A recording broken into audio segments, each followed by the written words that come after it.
Germany hindi na nakatiis, nagpadala na ng mga warship sa Indo-Pacific laban sa China. Samantalang isang top US Admiral ang nagsabi na gagawin nilang impyerno ang militar ng China kung talagang magpupumilit itong lulusob sa Taiwan. Abangan kapatid ang kumpletong mga detalye, pero bago tayo magpatuloy, isang like lang po ang hinihingi ko para sa videong ito.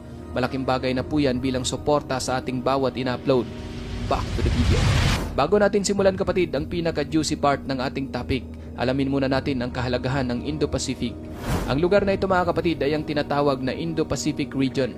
Sa karagatang ito, dito dumadaan ang tatlong pinakamalaking ekonomiya sa mundo, ang United States, China at Japan, kung saan ang mga bansang ito ay sama-samang nag-aambag ng 60% sa Global Gross Domestic Product o GDP.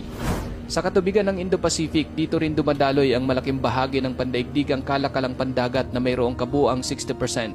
Bukod pa rito, sa Indo-Pacific region din dumadaan ang pinakamabilis na lumalagong umuusbong na ekonomiya tulad ng Cambodia, India at Pilipinas. Samantalang ang mga pangunahing ekonomiya ng China, India at Japan ay talagang umaasa rin sa mga ruta ng dagat sa Indo-Pacific para sa kanilang kalakalan at supply ng enerhiya.